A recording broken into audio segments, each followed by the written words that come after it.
이분 날카로우신데 이런 말이 있죠. 그 사람이 어떤 사람인지 알고 싶으면 그에게 권력을 쥐어줘라.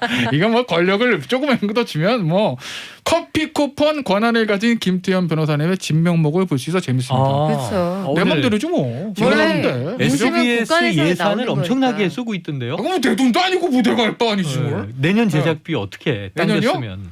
잘리나 그럼? 마지막 인물.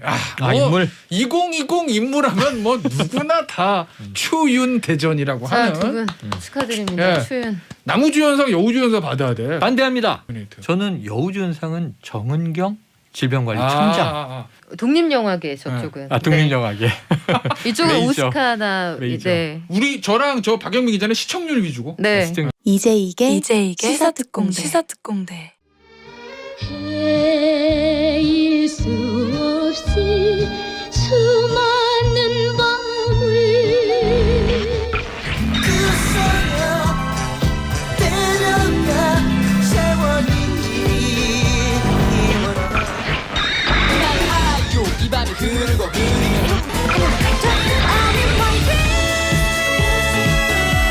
시사특공대 매주 화요일 2, 3부는요. 노래 속에 담겨있는 역사와 오늘날의 시대상을 얘기해봅니다.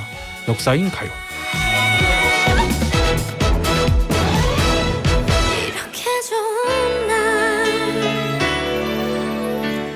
자, 이 시간 함께 해주실 두 분 소개합니다. 어제의 특공대장인 박연미 기자. 안녕하세요. 최영일 평론가. 네. 근데 네. 베네딕트 아놀드는 이게 배신자 아닌가? 나 배신자의 오늘 상징. 깜짝 놀랐어. 그러니까 이게 형이 제가 이런 캐릭터였나? 이러고. PC 통신 때 제가 쓰던 네. 아이디예요. 배신의 아이콘이. 닉네임. 아니 그게 아니라 응. 이 제가 빈센트란 이름을 쓰고 있어서 영어 닉네임으로 그 영화 그 당시에 영화 제목이잖아. 빈센트. 그런 것도 있지만 저는 이제 이 가톨릭 성인 중에 예, 이 빈센트. 가난한 사람들의 수호 성인이에요. 네. 가난한 사람과 아픈 사람들의 수호 성인. 요즘에 딱 필요한 성인이지. 네. 근데 이 세인트의 이름을 빈센트를 쓴 건데 네. 이 정말 이 등록이 안 되는 거야. 다 있어. 네. 빈센트 01, 각종 빈센트가 다 빈센트 있어요. 0011, 빈센트 007 다 있어서 네. 확 짜증이 난 바람에 네. 베네딕트 아놀드라고 넣었더니 없더라고 이건. 그래서 배신의 아이콘 그때부터. 이게 돼버렸어요. 그럼 30년째 배신의 아이콘이네. 지금은 다시 빈센트를 쓰고 있는데 네. 이 90년대 말부터 2000년대 초까지 천리안에서 네. 또 이제 이 프리첼에서 네. 베네딕트 아놀드가 접니다. 하지만 의리 있는 형이었어요. 이름은 이랬지만 네. 네, 비록 지금 안 맞아. 안 맞죠? 베네딕트는 알고 의리 있는 형인데 나 아이딘 이완용인데 애국자야 뭐 이거잖아. 근데 그리고 이- 표정을 보니까 어. 그렇게까지 길게 알고 싶진 않았어. 그래. 그렇죠. 뭐 조지 워싱턴도 아니고 뭐 그래. 무슨 토마스 제퍼슨도 아니고 근데 베네딕트 우리나라에서는 잘 몰라요. 그죠. 베네딕트 아놀드가 배신의 아이콘이죠. 그래도 우리 김 배우님은 아시네요. 아니 제가 원래 창호지 같이 넓고야 여기서 더 들어가면 몰라. 왜 배신의 아이콘인지 몰라. 그것만 알아. 자 어쨌든 여기 괄호하니까요. 괄호에 이렇게 써 있어. 편하게 인사. 뭐 우리는 뭐 편한 사이니까 그렇죠, 편하게 그렇죠. 인사를 나누는데 원하면 잭디 뒷담화 가능. 원하면 이거 감당하시겠습니까 이거? 이게 제작진이? 뒷담화가 아니라 근데- 방송담화잖아요. 근데 나는 제작진 진짜 대단하더라. 야 돌려막기가 이런 돌려막기가 없어. 그럼요. 월요일 심각해요. 월요일 특공대장, 그럼요. 오늘 패널, 네. 화요일 특공대장, 네. 전 목요일. 목요일 패널, 그죠? 저는 올해의 마지막 날을 담당합니다. 그죠? 네. 3명을 가지고 지금 몇 번을 돌리는 거야? 돌려막기가? 그게 엄청나요. 어마어마합니다, 진짜 어마어마해. 시사특공대도 약간 사골 시스템이에요. 네, 그렇지. 사골 그 하얀 불이 안 나올 때까지 쥐어짜는 계속 시스템. 울고 먹자. 그럼요. 네. 네.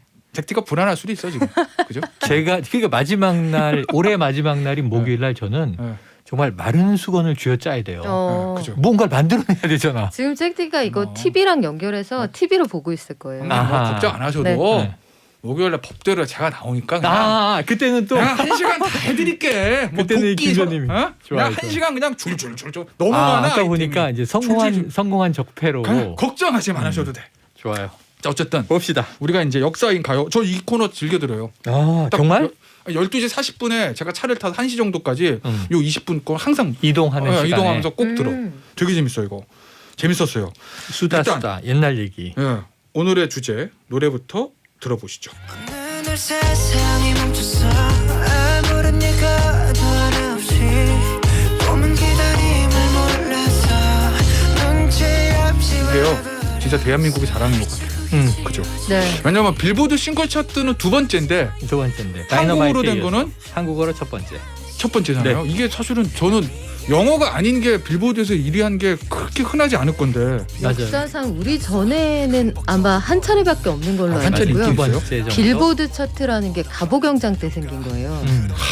가보경장 때 우리 뭐 머리 홍범 이렇게 14조 띄고 나오고 막 이럴 때. 그럴 때 생긴 건데 우리가 여기에 이 정상에 올랐다는 건 보통 일이 아니고요. BTS가 깃발 딱 꽂으니까 지금 어떤 일이 벌어지고 있냐면 그 넷플릭스 같은 OTT 서비스를 통해서 한국 드라마가 미국 그죠. 넷플릭스에서 3등. 스위트홈.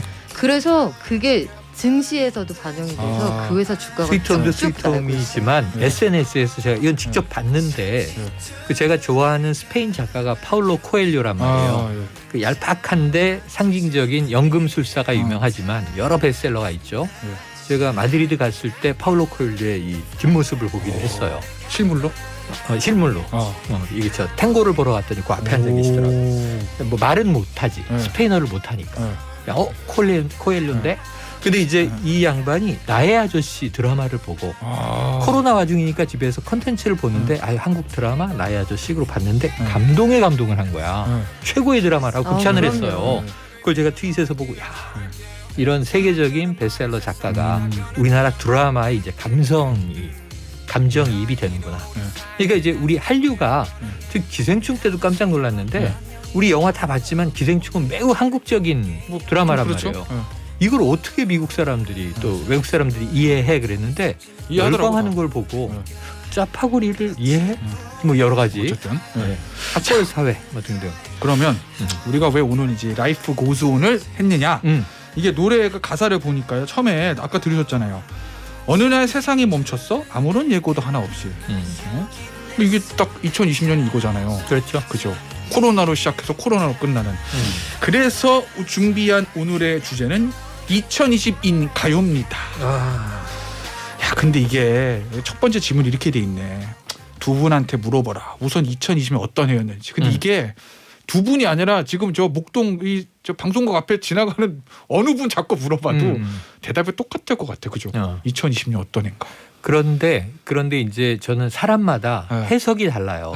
해석. 그러니까 똑같은 경험을 했는데 이 천인천색 이 다 해석은 다른 거예요. 그러니까 저는 어떤 해석을 하고 싶냐면 이 고통 속에서 사람이 희망을 발견해야 되잖아요. 그래야 버틸 힘이 있지. 그렇죠. 그래서 너무 고통스럽고 언제 끝날지도 모르고 지금 힘들어 죽겠지만 첫 번째, 야 우리의 그 소소한 일상이 그냥 노트북 들고 카페에 가서 햇살 들어오는 창에서 커피 한 잔 놓고 뭐 옆 사람도 자기 책 보고 옆 사람은 뭐 입시 공부하고 근데 여기서 나는 인터넷 검색하고 이런 일상이 너무 평화롭고 행복한 거였구나. 그렇죠. 그거 한번 하고 싶다.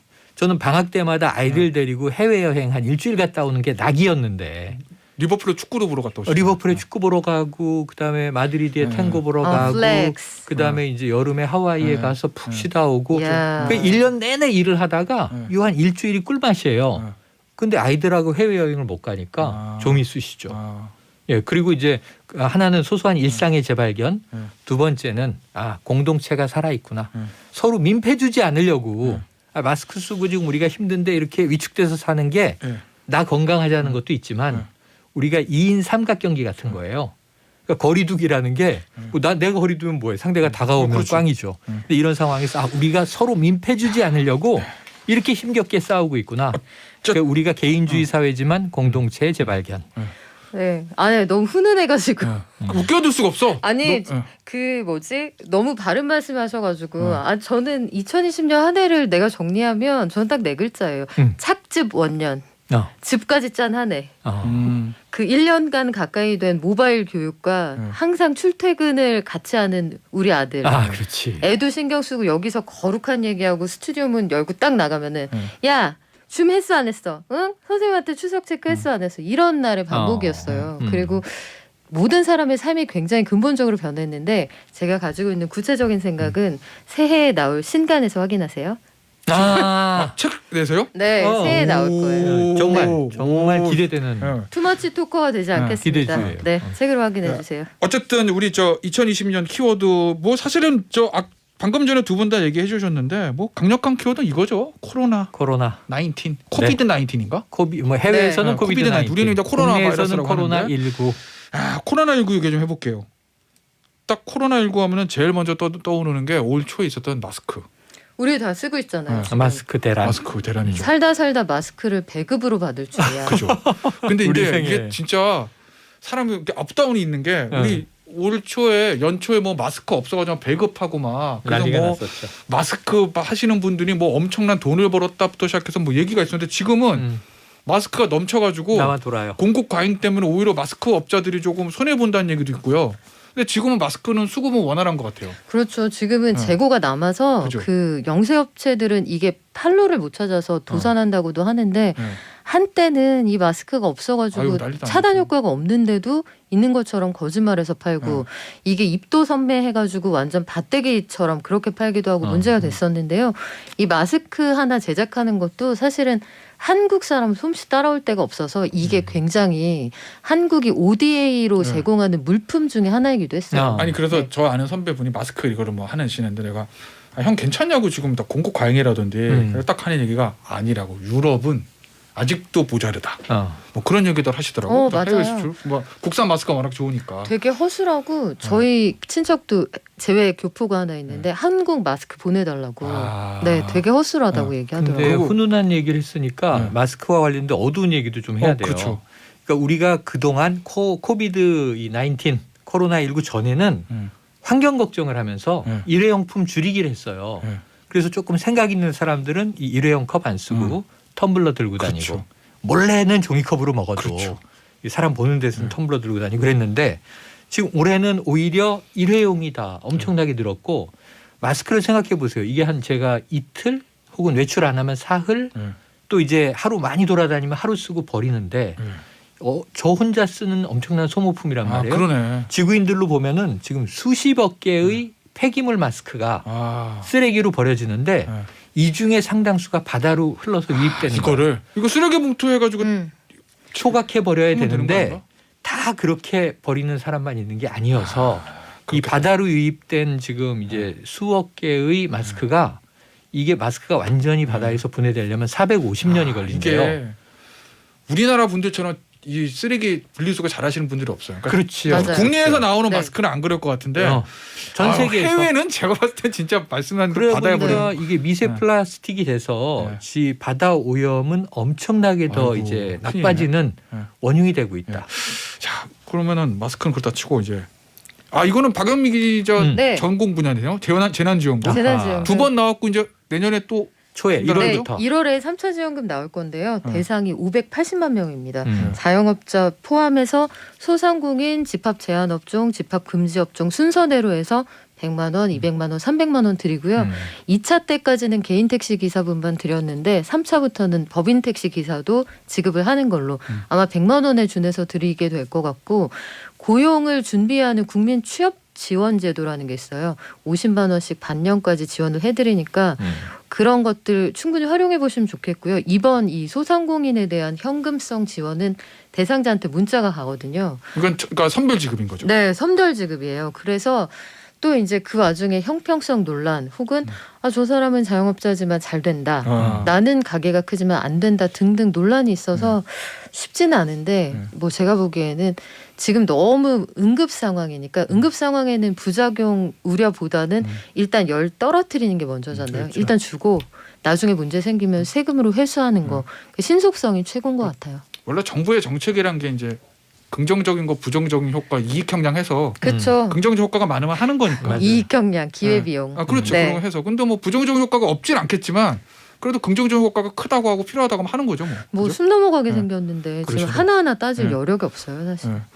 그리고 이제 코로나 하면은 제일 우리 생활에 와닿는 게 거리두기. 거리두기. 이게 낯선 얘기였죠. 2월 달에 등장했어요. 그렇죠. 그러니까 우리가 이 1월 20일에 첫 번째 확진자가 중국 국적의 30대 여성으로 시작돼서 이거 중국에서 들어온 분이다 보니까 바이러스에 감염돼서 들어왔구나. 근데 국내에서 퍼지기 시작했죠. 왜냐하면 우한에 우리나라 교민들과 사업가들이 많이 왔다 갔다 했어요. 특히 패션몰을 중심으로. 그래서 우리나라 교민들도 감염돼서 들어와서 확진되고 그때 극장에서 네.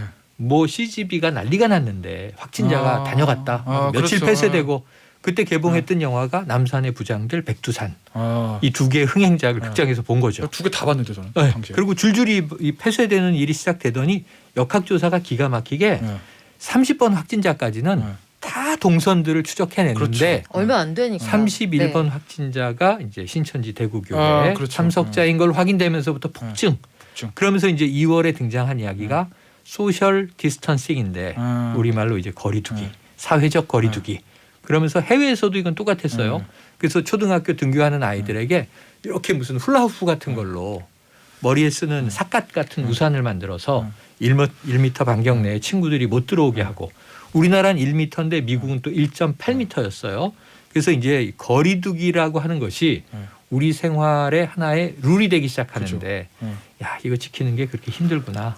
근데 이제 박영민 기자 네. 이런 거 있는 것 같아요. 우리나라랑 외국이랑 확실히 좀 풍습이나 국민성까지 다르니까 달라요. 똑같이 정부에서 사회적 거리두기를 해라 그래도 왜 유럽이나 이런 거 난리 나잖아요. 안 유럽은 되고. 지금 그 큰 국가의 재림에 반대한다면서 안티 마스크 운동하잖아요. 그런 것도 그리고 하더라고요. 나가서 집회하는 거예요. 우리에게 마스크 벗을 권리를 달라. 그리고 미국에서도 그 기독교 원리주의자들이 모여 사는 그런 지역에서는 우리는 마스크 필요 없다. 우리의 종교적 지도자가 우리를 지켜준다. 이런 믿음을 가지고 있고 대신 우리는 또 일사불란하게 그리고 작은 공간에서 IT가 발전하다 보니까 우리는 뭐 거짓말해도 다 찾아냅니다. 맞아. 하나하나 우리 가지고 있는 이 전화기가 전화랑 인터넷만 되는 것 같죠? 내 손 안에 CCTV예요. 아하. 그렇기도 하고 최근에 왜 방송가에서 우리가 여러 가지로 좀 문제되는 일들이 있었잖아요. 해서 저도 선별진료소 가서 이제 검사 받고 물론 음성 판정 받아서 왔는데 혹시나 해서 이렇게 보면 한 사람으로 인해서 우리 사회가 다 같이 치러야 되는 비용이 진짜 맞아요. 크거든요. 그리고 저는 그런 생각도 들었어요. 거리두기 하면서 신뢰의 사회라고 그래야 되나? 그러니까 보면은 저랑 친한 친구, 내 친한 친구가 코로나 복용 양성인지 모르는데 나 친한 친구니까 이 친구는 괜찮겠지 그러고 만나서 가서 식사를 하는데 처음 보는 분은 진짜 모르니까 안 만나게 되거든요. 그렇죠, 그렇죠. 그러니까 이게 알 수는 없잖아요. 사실은 그 상대가 음성인지 복인인지 아닌지 모르는 그렇죠, 상태에서도 네. 그냥 기존에 익숙한 사람, 내가 기존에 믿어왔던 사람들이랑만 관계를 가지려고 그러는 거 그런 행동들이 좀 반복되더라고요. 맞아요. 폐쇄성이 나타나고 타자에 대한 터부가 나타나는 그죠. 게 모든 사회에서 네. 그 아주 대표적인 그런 특징인데 맞아요. 회사도 마찬가지잖아요. A동, B동 있어도 동끼리 못 가게 하고 급식하는 식당에 동선도 나눠버리고 그래서 온라인으로는 좀 더 촘촘한데 오프라인은 계속 멀어지고 그래서 심심해요. 심심해요. 심심해 죽겠어요. 정말. 어쨌든 코로나는 뭐 내년에도 어느 정도 계속 될 것 같고요. 그렇습니다. 두 번째 2020년에 상징하는 키워드 해볼 텐데 뭐 시간 얼마 안 남았는데 하다가 뭐 나머지 3부에서 하고요. 네. 두 번째 키워드는 뭐냐? 항상 정치죠. 정치. 4월 15일 총선입니다. 우리나라 정치 과잉 사회예요. 네. 1년 내내 정치 얘기만 하다가 좀 과잉이라는 생각도 들어요, 사실. 네. 사실 정치가 국민에게 해줄 수 있는 것은 뭐 예를 들면 이제 손가락만 하다면 이걸 우리가 그냥 이제 몸통만큼 이야기를 하는데 가장 비생산적인 영역이야. 짜증나. 하지만 얘기는 해야 돼요. 마음의 근데요. 소리. PD님 노래 들어야 돼요 지금. 시간이 노래 듣죠. 자 그러면은 베네딕트 아놀드 추천곡. 저희 원래 추천곡인데요. 배신자요 이거 아닌가? 기가 막힌 곡이에요. MC 기가 스나이퍼가 이 미국의 유명한 팝 가수 레이첼 야마가타가 피처링을 해서 야간 비행이라는 이게 생텍쥐페리의 책 제목 아닙니까? 그래요? 근데 기가 막힌 노래입니다. 들어보시죠. 들어보시죠. 길게 늘어진 가로등 그림자게 자, BJ의 시사 특공대 오늘은 12월이구나. 12월 29일 화요일 오늘의 특공대장 저는 김태현입니다. 앞으로 한 10번 더 얘기할 거예요, 얘기. 문자를 좀 소개해드리면 이수홍님, 저는 BTS 보면서 견디고 있네요. 이런 분이 많은 것 같아요. 전 세계적으로. 그죠? 그리고 그 다음 분은 보통 분이 아닌데 7777. 뒷번호 7777. 이거 우리 이 황금번호를. 정도면은 최소 당상관 이상의 네. 벼슬을 하는 분이라고 그룹사 봐야죠. 회장님 아니에요? 네. 제가 아는 분에 두 분 다 아는 사람이에요. 222에 3333 있었어요. 저도 아는 분이 그분으로 그죠? 좁혀지네요. 네. 네. 스키장, 놀이공원, 해돋이 명소에 몰린 사람들만 1000분이 납니다. 진짜 올해는 내로남불입니다. 이 얘기 맞는 것 같아요. 나는 가도 되고 다른 사람 가면 안 된다. 4365님, 어우, 김태현 변호사가 독서를 안 하니 어색해요. 이틀만 기다리시면 목요일 법대로 해서 원래의 모습을 제가. 자, 유튜브 텀블러님, 이분도 날카로우세요. 근데 PD 작가님, 김태현 변호사한테 기름 종이 좀 갖다 주시죠. 크크. 김변희만 너무 반짝반짝. 그죠? 제가 보니까 진짜 반짝이는데. 오늘 물광낸 거 아니에요? 이게 저 분장실 가면 분장실 선생님들이 그러시더라고요. 그쵸. 이게 아직 젊어서 그런다. 저 뉴스 유분이 브리핑에 나오는데. 분장 이분이 선생님이 땀은 아닌 것 같고. 형님 봐요. 그대로잖아. 저 그냥 안 뽀얘. 반짝반짝하잖아. 네. 말랐어. 난 반짝반짝. 나이 차이가 줬다 있거든. 그러지 마. 이건 젊은 갑자기 거예요. 원전 터진 원전 논란. 안 그래도 맞아. 지금 내년에 한 살 더 먹으면요. 진짜 50대 중년인데 힘들어져요. 량님, 카카오 채널입니다. 이분은. 이분 날카로우신데 이런 말이 있죠. 그 사람이 어떤 사람인지 알고 싶으면 그에게 권력을 쥐어줘라. 이거 뭐 권력을 조금 더 주면 뭐 커피 쿠폰 권한을 가진 김태현 변호사님의 진명목을 볼 수 있어 재밌습니다. 그렇죠. 내 맘대로지 뭐. 원래 맘대로. 민심은 SBS 국가에서 예산을 나오는 엄청나게 거니까. 쓰고 있던데요. 뭐 내 돈도 아니고 뭐 내가 할 바 아니지 뭘. 내년 제작비 어떻게 해? 내년이요? 당겼으면. 잘리나 그럼? 안 잘릴 거야. 자, 어쨌든 오늘은 권한이 있으니까 5분 다 드립니다. 제가 아하. 커피 쿠폰 5개. 이야. 자, 그러면요. 우리 이제 그래도 우리가 커피 쿠폰 계속 들으려면 광고를 들어야 되니까 네. 광고 듣고 2020인 가요 이야기 계속해 볼게요. 이제 이게 시사특공대 이제 이게 시사특공대 자, 이제 이게 시작 특공대 3부를 계속하도록 할게요. 그 전에 요거 하나 또 소개해 드려야 될 것 같아. 샵 1035 103.5라는 거 오늘 알았다는 저는. 단문 50원, 장문 100원. 고릴라 유튜브는 무료죠. 아마 카카오톡 채널도 무료로 알고 있는데요. 문자 많이 보내주시고요. 유튜브로도 가능하다고 합니다. 아까 이제 2020 상징 키워드 저희가 두 번째 4.15 총선 하다 말았잖아요. 이게 여러 가지 의미가 있더라고요. 코로나 속에서, 그러니까 어떻게 보면 국가 재난 속에서 치러진 첫 선거고요. 네. 예전에 6.25 때 선거 치른 적이 있는데 네. 그거 다음에 재난 상황에서의 첫 번째 선거. 투표율 66.2% 높죠. 엄청나죠. 고3이 첫 번째 투표. 18세부터 투표하게 해줬죠. 네, 그런데 그거보다 더 놀랐던 건 여당 180석 매직 압승. 넘버. 그죠. 네. 이 정도로 거의 양당제가 확립되는 이 정도로 여당이 압승한 예가 거의 헌정일은 없을 거예요. 처음이죠. 그죠? 네. 예. 예전에 2008년에 MB 집권하고 첫 번째 선거에서도 범여가 180석 되긴 됐는데 당시 한나라는 단독으로 180석 안 됐거든요. 그렇죠. 전체 그죠? 다 합쳐서. 예. 근데 이번에는 더불어민주당이 여당이 단독 180석을 했어요. 근데 저는 이게 더 신기한 게 네. 지금 4.15 총선이니까 5, 6, 7, 8, 9, 10, 11, 12 8개월 됐네요. 예. 지금 8개월 174석이잖아요. 줄었어요, 6석? 1년도 안 됐는데 네. 6석이 빠지는 게 너무 신기한 거예요. 어떻게 6석이 빠졌죠? 왜 일단 이상직 빠졌냐면 의원. 제명도 있고 아, 무리를 일으켜서 제명. 제명. 네, 그러니까 제명. 예를 들면 김홍걸 의원 네. 이런 분들 비례대표라 네. 탈당하면은 직을 상실하잖아요. 네. 이번에 이제 열린우리당은 3석인데 네. 지금 이제 김진애 의원이 네. 서울시장 출마 선언했잖아요. 뭐 이제 승계가 되겠죠, 그럼 이 후보하고 나가면 비례 4번이 입성하는 거예요. 김의겸 전 대표. 김의겸 전 청와대 대변인이 이제 다시 열린민주당 국회의원이 되는 거죠. 이 김진애 의원은 이제 후보로 나가는 거고 의원 배지 떼고 그러니까 이런 식으로 이제 비례의원은 또 특이하고 지역구 의원은 그냥 출당을 시키든 제명을 하든 본인이 나가든 유지가 되고 의원직이. 그래서 어쨌든 지금 1년도 안 된 사이에 아까 민주당 단독 180석을 획득했는데 거기서 이미 이게 180석이 중요한 의미가 5분의 3 의석이잖아요. 아, 그 저 국회 선진화법 패스트 트랙 때문에 그런 거죠. 그래서 그때 이 200석이 돼야 되는 개헌 3분의 2가 돼야 되니까 개헌 빼고 다 할 수 있는 여당 이렇게 얘기했는데 아유 벌써 6석이 줄었어요. 물론 무소속이 된 의원들도 여당과 같이 움직이긴 하지만 저는 야당도 마찬가지인데 의원직 상실도 나오죠. 그다음에 그렇죠. 뭐 제명도 나오죠. 출당도 나오죠. 탈당도 나오죠. 이런 면에서는 좀 이거를 지금 우리가 뭐 좀 8개월 지난 얘기긴 하지만 그래도 정치는 항상 우리 곁에 있으니까 하나만 짚어볼게요. 네. 양군 저 두 번 하나씩만. 먼저 박영미 기자는 네. 여당 180석 좀 지난 얘기지. 그 가장 큰 원인은 뭐라고 보세요? 음. 여당이 압승할 수 있었던 사실은 최영일 평론가도 똑같은 거 네네. K방역의 성공 사례. K방 성공. 우리 정부가 제대로 작동하고 있다 네. 하고 또 한 가지는 아주 오랫동안 우리가 믿고 있었던 선진국이라는 허상이 무너지는 걸 당시에 봤거든요. 그랬어요. 당시 상황을 보면 네. 미국에서 그 우리가 그 드라마에서 보던 네. 제너럴 하스피틀 뭐 이런 데서 봤던 그런 병원의 의사들이 막 네. 피켓을 들고 나와서 제발 우리에게 마스크를 주세요. 산소호흡기가 필요해요. 이런 거 하는 상황이었고 유럽으로 넘어가 네. 보면 우리가 흔히 아는 명품 하우스에서 마스크를 만들어요. 그랬어요. 크리스찬 디올이 만들고 산소호흡기 부족해서 영국에서 롤스로이스가 산소호흡기 만든단 말이에요.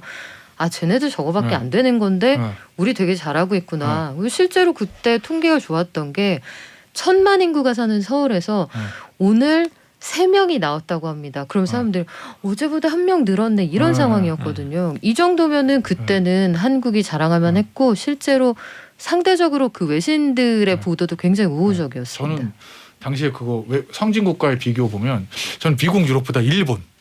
왜냐하면 미국 유럽은 좀 개인주의적 성향이 강해서 마스크 쓰세요 하고 말 안 듣는 경우도 네네. 있는데 저희가 아는 일본은 어떻게 보면 그 정부의 지침 잘 따르기로 매뉴얼의 진짜, 나라였죠. 네. 그 매뉴얼의 나라고 저기는 제조업도 좋으니까 마스크도 잘 만들 거고 이거 해라 하면 착착착착 예전에 그 봉건 시대부터 쌓여 있잖아요. 재난에도 강하고 네, 재난에도 지진 등. 근데 왜 저 나라는 저걸 저렇게 하는 거지라고 보면서 말씀하신 대로 좀 우리의 우수성을 좀 국민들이 그러니까 아니, 깨닫고 상대적으로 네. 국뽕농도가 올라간 거예요. 아베노 마스크 생각나시겠지만 지금도 이해가 안 가는 게 얼굴은 큰데 왜 그렇게 작게 만드는지 일단 이해가 안 가고 마스크에 아동용을 왜 나눠줬다. 벌레가 들어갔을까? 4인 가족에 왜 2장씩만 그죠. 줬을까? 이런 것들이 납득되지 않는 게 많았죠. 근데 그런 게 많은 게 일본은 선진국이 맞지만 또 이제 제조업 강국도 맞고 이제 그런데 이 지도자가 무능하면 한 방에 그냥 허물어지는 거예요. 일본은 처음에 왜 저러지 할 때가 뭐냐면 우량선 크루즈에서 탁. 이제 막 확진 나올 때 통계 따로 빼세요. 일본 집계 넣지 마세요. 근데 왜 그랬냐 하면 지난해 7월에 예정대로였다면 도쿄 올림픽을 그렇죠. 치렀어야 됐거든. 그러니까 이게 올림픽에 올인하는데 방사능 막다가 그로나는 또 뭐야? 이거 자꾸 폄훼하는 거예요. 그러니까 정치적인 자의식에 빠져서 상황을 객관적으로 못 보는 거지. 그래서 아베 총리의 올림픽에 대한 집착 때문에 일본은 방역이 망했고 자, 우리는 잘 됐고 그다음에 미국의 경우에도 트럼프 대통령도 코로나 뭐야? 지금 나 재선돼야 되는데 이 코로나를 크게 다룰까 작게 다룰까 하다가 작게 다루기로 결정한 거지 정책적으로. 근데 미국은 전 세계에서 방역이 가장 완벽한 나라란 말이에요. 오히려 핵전쟁에 대비해서 그렇죠. 벙커도 지어져 있고 모든 방역 바이러스에 대한 대응체계가 잘 돼 있는데 모든 전 세계 바이러스 전문가들이 미국이 왜 저렇게 하지? 근데 문제는 최고 의사결정권자가 파우치 소장 말도 안 듣고 CDC 말도 안 듣고 의료 전문가 얘기도 안 듣고 아마 오바마 때였으면 대응이 좀 달랐을 수 있어요. 그러니까 이런 면에서는 어쨌든 지도자의 중요성이 부각됐죠. 당시에 우리가 잘했고 위기니까 정부에 힘을 실어줘야 된다는 원인을 이제 박연미 기자가 짚어주신 거고. 근데 저는 거는 하나 더 외부적인 요인이 있지만 외부적인 요인이 있지만 선거를 치르는 주체는 누구예요? 정당이잖아요. 여당 야당 그 안에 정치인들이 있는 거잖아요. 그러니까 외부 요인 다 핑계로 될 수 있어요. 하지만 핵심 요인은 야당의 무능이다. 아니 둘이 싸우는데 야당이 졌잖아요. 거기다 엄청난 의석이 쪼그라들었잖아요. 그럼 야당이 무능했는데 저는 지금도 보는데 야당은 조기 대선으로 문재인 정부가 출범하던 초기부터 그때 홍준표 대표가 기다려봐. 지지율이 70% 80% 나와 떨어지게 돼 있어. 그 제가 그때부터 평론을 뭐라고 했냐면 당연히 떨어지지. 임기가 뒤로 갈수록. 임기 후반에 70% 80% 되면 기적인데 떨어진다. 근데 그게 50으로 떨어지냐 40으로 떨어지냐의 문제다. 근데 지금 이제 40%가 가끔 허물어지잖아요. 30% 이제 후반 중반 때도 나오는데 그럼 야당은 또 얘기해. 봐 떨어졌지. 우리 말이 맞았지. 야당은 뭐 하는 당이냐 이거예요. 우리 게 뭔지는 안 보여주고 4년 동안 떨어지면 우리 올라가. 지금 좀 올라갔어요. 민주당보다 올라간 지표도 나와요. 그러면 야당이 국민들이 잘했네. 이 기다림의 미학이에요 정치가. 행동을 해야지.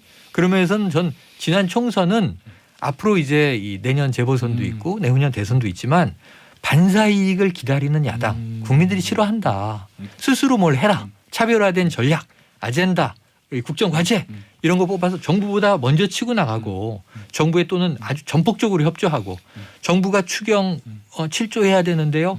그럼 그게 뭡니까? 12조 하세요. 이렇게도 하고 그러면서는 3차 재난지원금을 추경하지 말고 내년도 정부 예산에 집어넣어라. 이건 김종인 비대위원장 전 잘했다고 칭찬합니다. 자, 결국 이제 정책 얘기인 건데 이제 다음 키워드가 우리 정책이에요. 이게 사실 제일 중요한 것 같아. 그렇죠. 그죠? 이게 결국은 부동산. 내년 재보선을 가를 당당을 가를 핵심 변수는 부동산이에요. 내년 재보선뿐만 아니라 그 다음 대선도 그렇고 우리 삶에 제일 영향 끼치는 거니까 2020년도 그렇고 21년, 22년 부동산이 제일 이슈일 것 같은데. 그렇죠. 전문가시잖아요. 그리고 부동산이 가지고 있는 굉장히 특수한 측면이 있는데 다면성을 가진 그 재산이에요. 다면성. 투자로서의 가치도 있지만 실질적인 거주하는 그러니까 거주의 목적도 있지만 투자처로서의 가치도 있는 아주 독특한 그런 시장이거든요. 그리고 또 매매하고 전월세 시장 완전히 다릅니다. 왜냐하면 매매는 100번 양보해서 지금 사지 않고 나중에 사도 돼요. 아니, 나는 언제 살 거야 그 기약을 할 수 있는데 전월세 시장에 머물러야 하는 분들은 이 시장이 흔들려 버리면 그 집에서 나와야 되는 거예요. 그래서 전월세 시장이 흔들리는 건 굉장히 정권에 부담이 되는 요소거든요. 매매 시장보다 오히려. 매매 시장은 지금 안 사고 다음에 사도 돼요. 매수의 시점을 내가 고를 수 있는 위치가 있다는 건 어느 정도 이 사람이 가지고 있는 삶의 터전, 플랜 B가 있다는 뜻이거든요. 문제는 전월세 시장이 흔들린다. 최근 들어서 그것 때문에 굉장히 정권에 부담이 된다는 얘기가 많았고 결국은 그 국토부 장관 교체하는 그 여러 가지 배경 중에 하나가 되기도 했잖아요. 전월세 시장 정책은 그래서 굉장히 정밀하게 돌아가야 하는 게 전월세 시장이 한번 흔들리면 여기 있던 사람은 나와야 돼요. 그쵸. 그 집에서 애들 데리고 나와야 되고 학교, 유치원, 커뮤니티, 직장 여기서 다 멀어지는 거예요. 그렇기 때문에 그 두 시장을 한때 뭉뚱그려서 보면 안 되는 거고요. 최근 들어서 약간 안정됐다 이런 얘기가 나오는데 저는 내년 봄까지 가봐야 된다고 봐요. 일단 학군 수요는 11월쯤에 정리가 됐고 맞아요. 전세 시장은 지금 보면 그 전세 시장 자체가 안정됐다 이렇게 보기보다는 이제 할 사람 다 했고 그 나머지 할 사람 다 하고 갱신할 사람 하고 그래도 이제 찾아내는 분들이 남아있기 때문에 요 시장은 공공임대주택을 근사하게 지어서 중산층이 들어가서 소셜믹스가 이루어지는 이런 형태로 대안을 제시하지 않고 정책을 계속 내놓는다. 그리고 저는 그거는 그럼, 바람직하지 않은 거예요. 그러면 여기서 질문. 이거 사실 굉장히 단순한 질문인데. 네. 그러니까 전월세 시장도 불안하고 네. 부동산 값이 폭등하고 이게 현 정책의 실패냐? 이게 아까 정책의 실패에 기인한 게 크냐? 아니면 다른 외부 요인 이런 게 크냐? 딱 제가 물어보면 뭐라고 들어요? 부동산 시장. 네. 부동산 시장은 실패라기보다는 정책의 선리금. 설익금. 과일을 먹을 때요. 네. 여름에 때가 안 됐는데 복숭아를 미리 따서 먹으면 되게 떫어요. 맛없고. 네. 저는 지금 정책이 그 단계인 것 같아요. 방향성은 알겠는데 예컨대 공공임대를 중심으로 부동산 시장의 폭등세를 잠재우겠다라는 생각을 가지고 있었으면 지어놓고 적어도 공기가 절반 이상 지난 다음에 이거 봐라 앞으로 들어갈 수 있는 집이 5만 채나 된다. 지금 이렇게 두근두근해 할 필요 없다. 이거 보여줘야 돼요. 사실 부동산 시장의 정책이라는 건 지금 당장 내놓는 게 아니거든요. 분양시장도 사실 없는 거 사는 거잖아요. 세상에 그렇게 비싼데 글자만 가지고 사는 물건이 어디 있어요. 보지도 않고. 그런데 이게 생길 거라는 희망 여기가 좋아질 거란 기대, 부동산 시장은 기대와 희망을 같이 사는 시장이라고요. 근데 어떻게 될지 하나도 제시해주지 않고 가격은 올라가는 것 같고 소득이 실질적으로 올라가는 것 같지 않은데 그러면 팔 사람도 더 오를 거니까 안 내놓고 그렇죠. 사고 싶은 사람은 더 오를 것 같으니까 지금이 막차인 것 같고 그래서 오르는 거예요. 그러니까 한정판을 만드는 정책은 잘못된 정책입니다. 자, 그러면 제가 최영일 평론가한테 이거 물어볼게요. 소통 원래 전문가시잖아요. 그렇죠. 그러면은 현 정부의 부동산 정책 뭐 그렇다 치고 그거에 대한 홍보, 정책 홍보, 네. 뭐 이제 좋게 말하면 프로파간다고, 뭐 고위 관료들의 말실수 이런 것들이 있었잖아요. 그건 어떻게 보세요? 처음에는 잘 먹혔어요. 홍보가. 왜냐하면 이제 이 국민들은 기대를 하는 거지. 근데 문제는 이제 실행을 하고 결과가 나오는 단계인데 안 나오고 엉뚱한 이제 문제들이 오히려 부작용이 터지는 거예요. 저는 똑같은 이제 동전의 양면인데 이 저 박 기자님의 서리금 정책의 서리금에 동의하는 게 방향도 맞아요. 거시적인 흐름도 맞아. 해야 될 일이야. 그런데 예를 들면 이런 거예요. 이 저 행정가가 정책 위반자가 자 못을 이제 박아야 돼요. 망치로. 근데 이 못이 내 마음대로 안 움직여. 왜냐하면 내가 정말 숙련된 목수가 아니면 못 하나 제자리에 반타게 박는 게 힘들거든요. 아마추어에게는. 그리고 자기 손가락도 내리쳐서 아프고 그럼 나중에 어떻게 되냐면 못에 대해서 화가 나요. 못은 물건일 뿐인데. 그리고 못하고 싸우기 시작해. 이게 이번 정부에서 몇 가지 방향에서 나타나요. 부동산이 처음엔 정책으로 시작했고 방향 잘 잡았고 가는데 서리금 부분 때문에 제대로 컨트롤이 안 되니까 화가 나. 그리고 전쟁을 선포해. 그리고 부동산하고 싸워. 이 부동산은 시장인데 생태계이기 때문에 순환을 만들어내야지 싸워서 때려잡는 게 아니거든요. 검찰 개혁도 제도 개혁인데 특정 인물이 마음대로 컨트롤이 안 돼. 그러니까 싸워. 싸우다 보니까 지켜보는 국민들은 불구경이 돼버리는 거야. 원래는 제도를 개혁해서 권력을 분산시켜서 국민들에게 이롭게 하겠다는 거거든요. 방향 맞아요. 검찰 개혁해야죠. 권력이 특정 조직에 뭉쳐 있고 그들은 처벌도 안 받고 자기네끼리 감싸주고 그러면 안 되니까 살살 풀어내는 건 맞는데 이 못 대가리를 막 지금 때리는데 화가 나 있어. 그럼 국민들이 보기에 아 저거 아닌 것 같은데 이렇게 되는 거거든요. 그래서 프로파간다의 측면에선 절대 화를 내면 안 되죠. 리더들이. 근데 리더들이 지금 화가 나서 그 분노나 도끼를 국민들이 느끼면 옳은 일을 하고 있어도 옳은 거야 이런 고민을 갖게 되거든요. 그래서 저는 좀 톤다운, 컴다운 하라고 계속 좀 얘기를 드리는데 그게 잘 안 되네요. 같은 얘기가 너무 반복되면 우리도 다 애들 키우지만 잔소리 너무 많이 하면 알았어 이렇게 되잖아요. 그래, 그렇지. 이게 20 몇 번째 이렇게 카운트되는 건 사실 정상적인 상황은 아니거든요.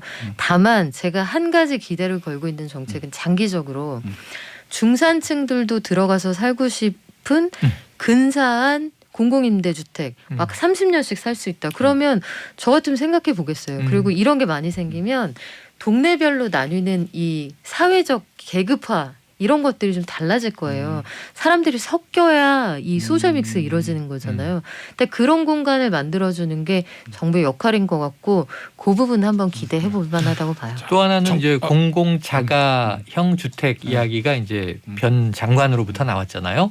후보 시절부터. 근데 이것도 일리가 있는 게 어차피 대부분 우리가 가지고 보유하고 있는 자가는 은행의 지분이 들어와 있잖아요. 대부분. 반은 은행 거다. 네, 근데 그 은행 지분이 들어와 있는 것보다는 정부 지분이 들어와 있는 게 마음이 편할 수 있다. 그럴 수 있지. 그러니까 이게 다 내 거야 그러는데 100% 내 거인 사람 별로 없고 그렇죠. 어차피 자가명의 이자를 월세로 내는 삶이라니까요. 근데 그 이자율도 줄어들고 예를 들면 정부가 지분을 가지고 있는 집인데 나와 공유한다 그러면 저는 그게 좀 발상의 전환을 해보면 좋은 건데 자꾸 정치적 싸움 때문에 알겠습니다. 좋은 정책이 좀 너덜너덜해지는 것 같아서 아쉽습니다. 2020은 결산 특집. 2020인 가요죠 제목이. 네. 마지막 인물. 인물. 2020 인물하면 뭐 누구나 다 추윤 대전이라고 자, 하는. 두 분 축하드립니다. 예. 추윤. 남우주연상 여우주연상 받아야 돼. 반대합니다. 아니 그러니까 이게 원래 방송 연말에 연기 대상 줄 때 시청률 제일 많이 나오는 프로에 그렇지. 남자 주인공, 여자 주인공, 남우주연, 여우주연 주잖아요. 그러면은 뭐 시사 아니에요. 아이템으로 하면은 아니에요. 남우주연, 더 윤석열, 역사인가요? 여우주연, 추윤. 어워즈 goes to 추앤윤. 저는 이제 네. 이 제가 추천위원이라고 한다면 저는 지금 뭐 야당 측에 다른 후보를 넣겠습니다. 이게 아니라 지금 노미네이트 단계니까 노미네이트. 저는 여우주연상은 정은경 질병관리청장 초고속 승진을 하면서 질병관리본부를 청으로 키우기도 했고 우리가 처음에 코로나로 시작해서 코로나로 끝났다고 얘기했는데 코로나를 위로하는 노래를 BTS가 불렀고 이 코로나를 의도한 건 아니지만 봉준호 감독의 영화는 하필 또 벌레를 소재로 한 기생충이었고 그럼 이제 나중에 연말에 여우주연상은 정은경 청장 줘야죠. 남우주연상은 지금 이 박능구 장관은 내려와 버렸네. 아니 뭐 그렇죠. 독립영화계 저쪽은. 독립영화계. 네. 이쪽은 레이저. 오스카나 레이저. 네. 우리 저랑 저 박영민 기자는 시청률 위주고 네. 시청률. 이런 상업주의자들. 관객 위주. 아 그럼요. 아니 청취율보다 중요한 게 있습니까? 관객은 그냥 추미애 장관, 윤석열 총장을 그럼요. 따라갈 사람이 없어요. 이래서 아니요. 독립영화가 네. 외로운 거구나. 근데 저는 제 개인적인 뭐고 말씀드리면 저는 뭐 누가 잘했다 이걸 떠나서 좀 바람직한 상황은 아닌 것 같아요. 바람직한 상황은 아닙니다. 왜냐하면 분명히. 사실은 뭐 그렇잖아요. 뭐 추 장관이 이건 윤석열 총장이 이건 그게 우리 국민의 소소한 삶과는 크게 뭐 연관이 없는 거니까. 그러니까 그래서 좀 전에 얘기한 게 부동산 정책은 앞으로 우리가 네. 내년 이사철 한 3, 네. 4월까지 지켜봐야 되는데 그 와중에 어제 김현미 전 장관이 네. 가고 네. 변창흠 신임 장관이 왔어요. 네.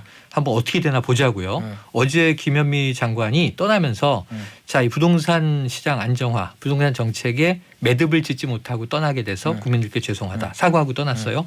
자, 그다음에 문제는 오늘 원래는 오늘 내일 내일 추미애 법무부 장관의 사표를 네. 청와대가 수리할 거냐 말 거냐. 네.